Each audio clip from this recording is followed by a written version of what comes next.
Well, we did our trip to Ynys Mon, and where did we go first of all? The place all the tourists go to. Conway, with Gingith, Goggerich, Gwyn Drobuch, Landy Silio, go go go. To the outlet there, very cleverly built by James Pringle back in the 90s. It was a dreadful day, and to be honest, this was the only filming I could get apart from the next one because I had to prove they had trains here. There weren't any stopping 3 years ago. And here we are outside, and you can see by the rain that's the weather we had all day.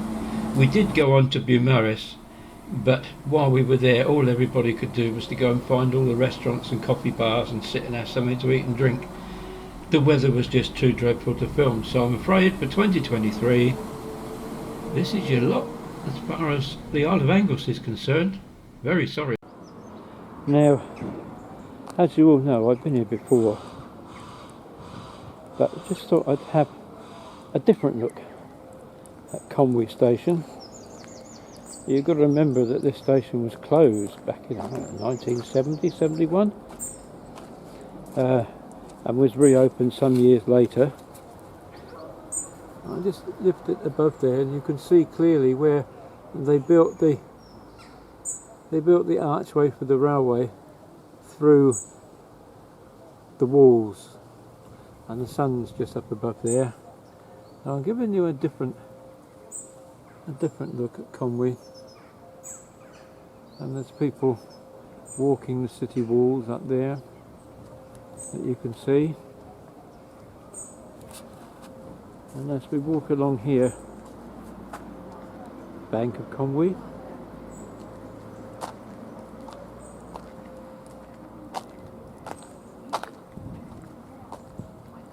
and from the railway platform you can look up over the bridge and right the way up the top there to the city walls. Town walls, city walls, I'm not sure which is, I think it's a town.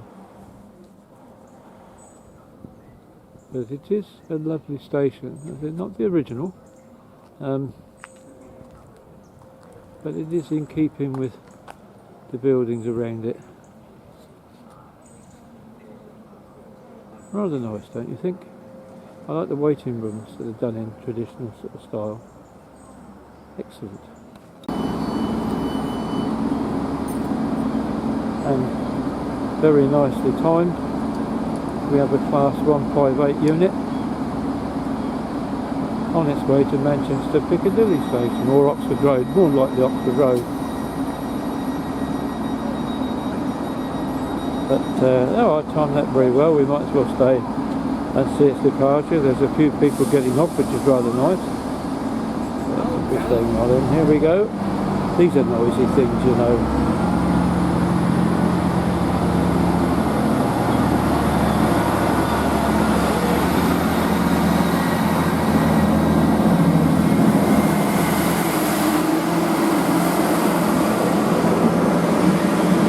Goes under the bridge there. I didn't really investigate this too much when I was here last time, but you have this little water fountain here, and with the statue on the top, which I've now been told is Prince Llewellyn. But the inscription at the bottom, written on the top of it, what's name, it says Conway Abbey 1184. So that's a bit of additional information as compared to when I was here 3 years ago. Things have changed a bit with this street, but there we are. The arch is still there. Mind you, that's been around for a few hundred years, eh? And the buses still have trouble getting through. Now see, here's another view I didn't get last time, and Jackie very kindly pointed this out to me. And as I've spoken of before, the Welsh were very non-conformist as far as their churches were concerned. So this one is one of the old non-conformist chapels. Just trying to see what it says. This is the well, it's written in Welsh. So what I'll have to do is to get a close-up, see what it says,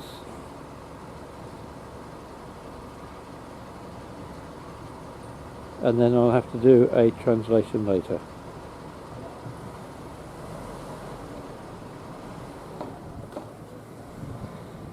But I would certainly date that to perhaps no later than about 1868, 1870 originally, which is about the time when most of these chapels were built. Avaldi Abedadoir, which literally means Baptist place of worship or Baptist chapel, and this one actually seems to date back to 1875. It was built as part of the Bethesda Welsh Baptist movement, who were quite influential and prominent in the story of the Baptist movement in Wales as a whole. Very significant part they played. Sadly, many of them now closed, used for other purposes. A few remain open, but these buildings are an integral part of the history of Wales and of religion in Wales, and you can't ignore them.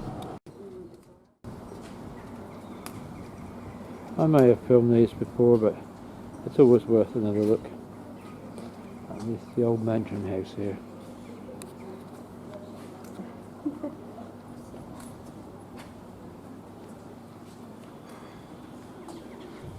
Sometimes not till you come back a second time that you see what you missed the first, so it's always worth going back to a place twice.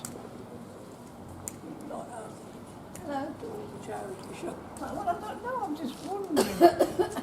Just wondering. That building there almost has the look of a chapel to it as well, doesn't it? It's been much altered over the years.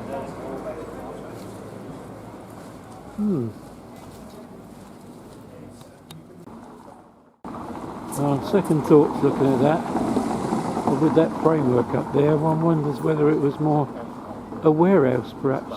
It's an interesting building. And a small window right at the very top, as Jackie just pointed out.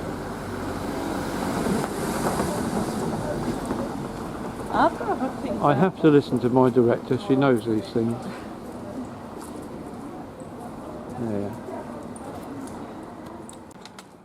Yeah, as I said before, it's nice to get a second look at some of these buildings. Even though this is a very narrow road now, and it's still got great big things coming up, but that particular row of buildings there is of interest. I'm beginning to get a bit more control of the zoom as well now. It's a shame that the lorries do prevent you from seeing everything, but I'm trying to keep the lorry out of it.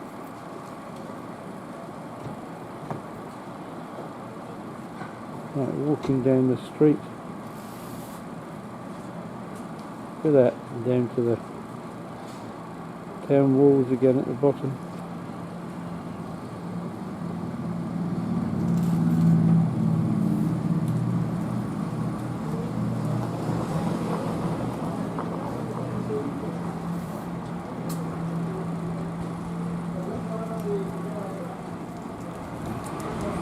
And there we are.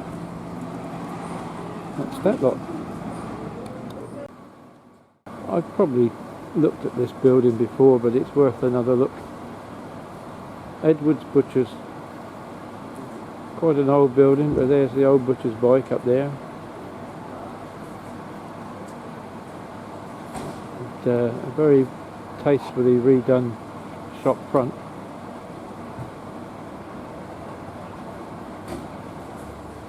And closely followed by the pub there.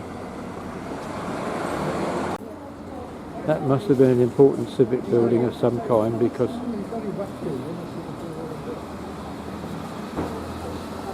they go right the way back up there, and you can see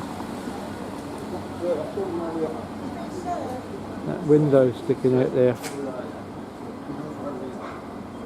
There's a real age to those buildings.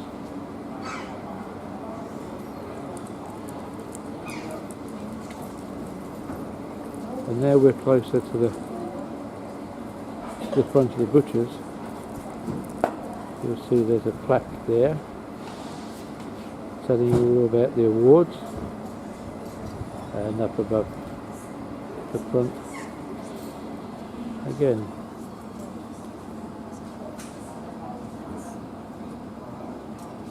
the National Federation of Meat and Food Traders. Very well done. And next to that, not the fire alarm, that's better, let's get it in perspective, the old mail coach. A lot of history in one street.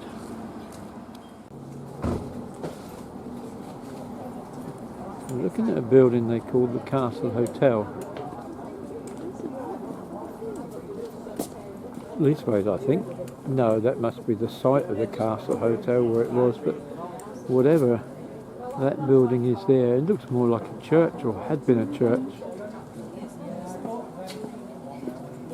And it's built almost in the shape of a castle, but it looks more to me like it used to be a cinema. And when we get further down, we'll have a closer look. Well, I'm glad of the second chance to look, but you can see again what I've shown you before, but there is the gap in the castle wall. There's another gate that takes you down onto the quayside. Now I'm a lot closer. I see that the Castle Hotel is actually the building that I was filming from the top of the road, and here we are, much closer to it. And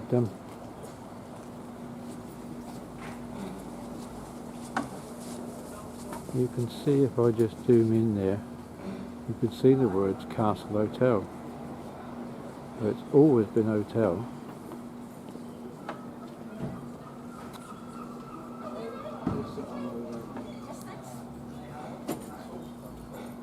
But it's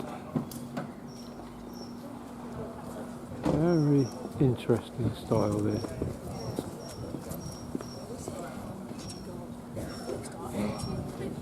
Trouble is, this time of day there's too many tourists.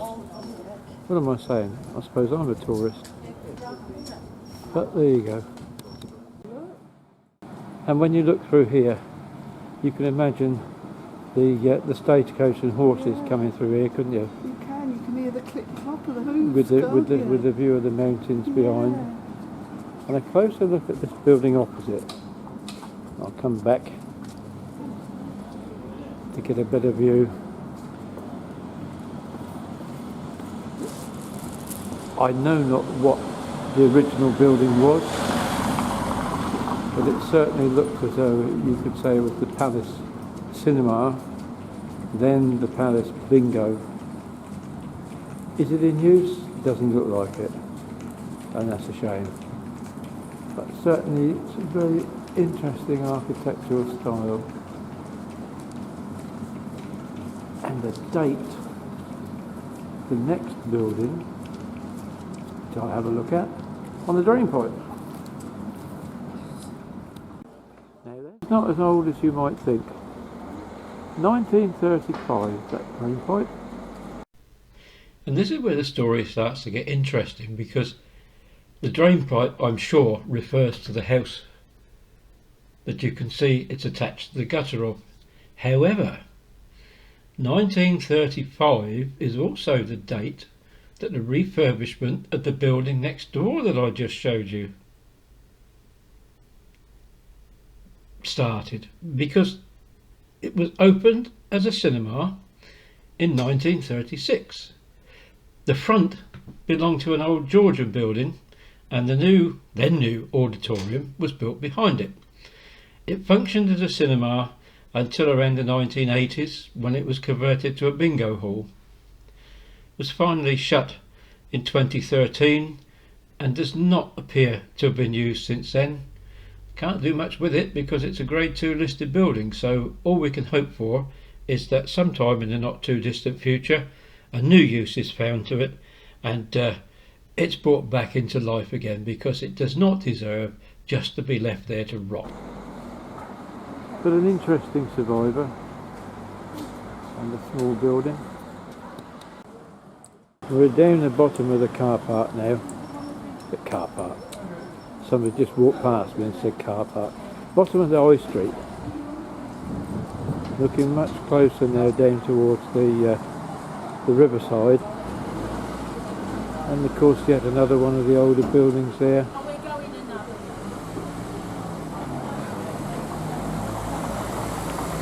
Trying to see if there's any inscription on that.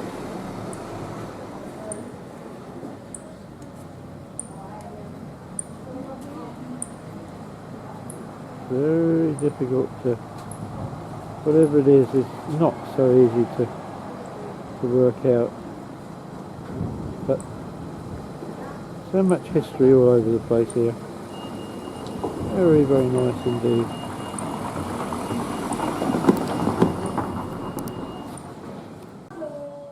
There are just too many people here. But this is T. Aberconwy House. Yeah. And it's reputed to be, I think, the oldest house in Conway, although some of these painted white, oh those black timbers, probably beginnings of restoration, but it just doesn't look right. But anyway, there's the building. The little Popsy Conway bakery is still there. I'm so pleased. And again, although it's panning round into the sun a bit, we're looking right up to the castle there. Yeah, that's nice, isn't it? That's lovely for you. Very heavy with traffic here at the moment, but this is what I don't think I had the chance to film last time. The only thing I can think of, this is dated AW 1887. I don't know what the AW means, but looking at the style of building, I would have said this was an old school. And I suppose in Welsh I would have to say, I think it's translated Hen Ysgol. Not very good Welsh pronunciation, but Hen Ysgol is the best I can do. It's attached to a Methodist church, and therefore that doesn't surprise me that it probably was the original Methodist school that went with the church. There are some very nice older buildings here. And here's some brownie points for me. A George V postbox. Haha. There we go. Now, am I? Yes. Can't really see very well because of the light in here, but there's a little fishing vessel out there. Soon to be a little fishing vessel. And I've probably lost him, I think. Oh no, is that him? I've lost my horizon. Difficult to tell, isn't it?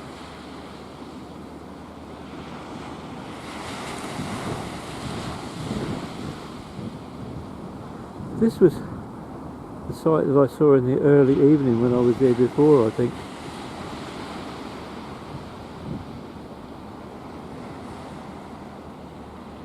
Let's work from the pier that way a bit.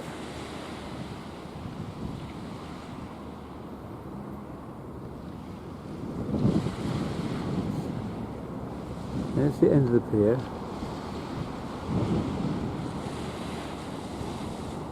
The boat's not too far away from it now.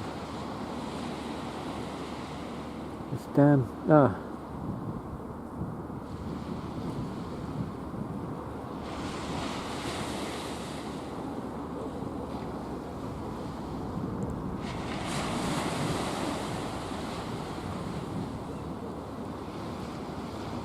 There he is, he's just approaching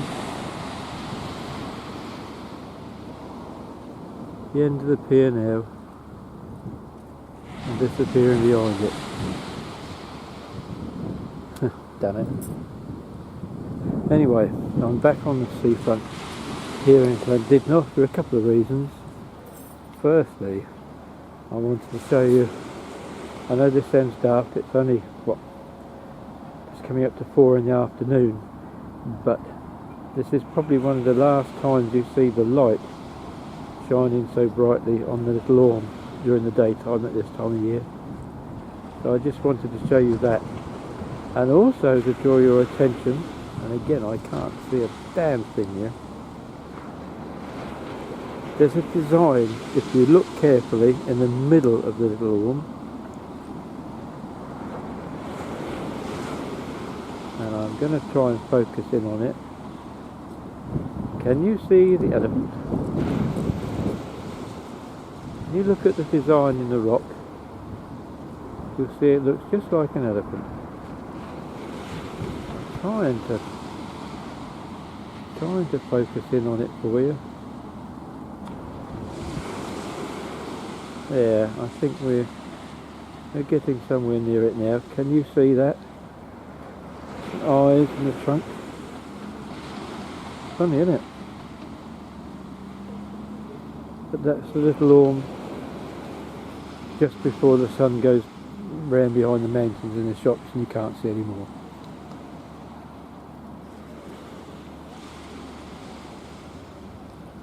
Still quite warm. I mean, it's what, 25th, something like that, of September.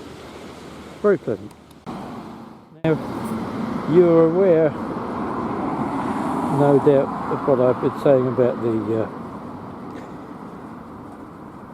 the wooden statues, characters connected with Alice in Wonderland.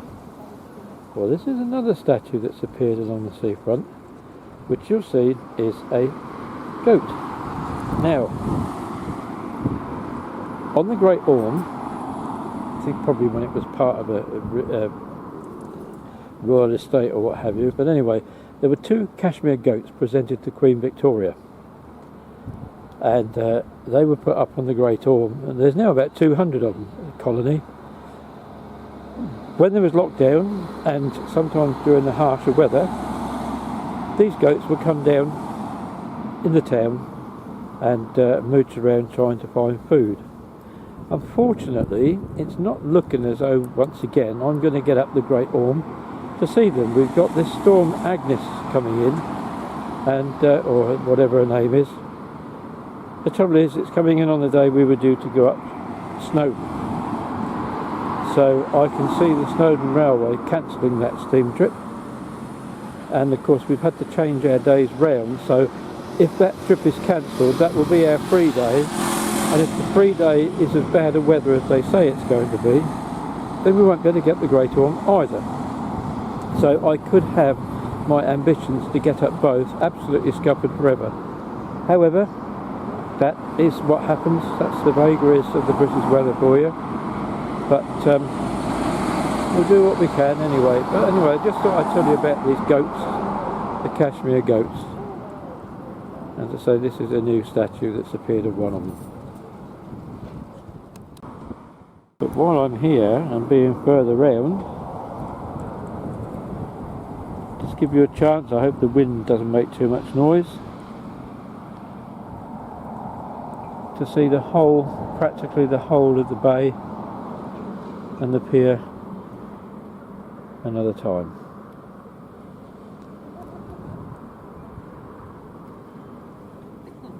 Lovely. I thought I would just bring you the view of the back end of the hotel and Llandudno by night. Isn't that nice? And up there is Mr. Moon. There he is. Wonder how close we can get to it.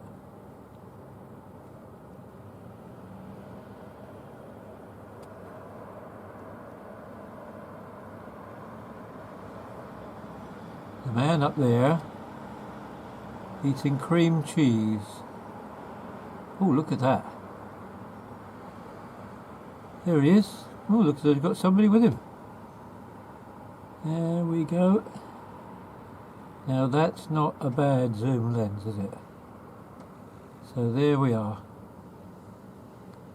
There's the moon and Anglesey. That's it. Llandudno by night.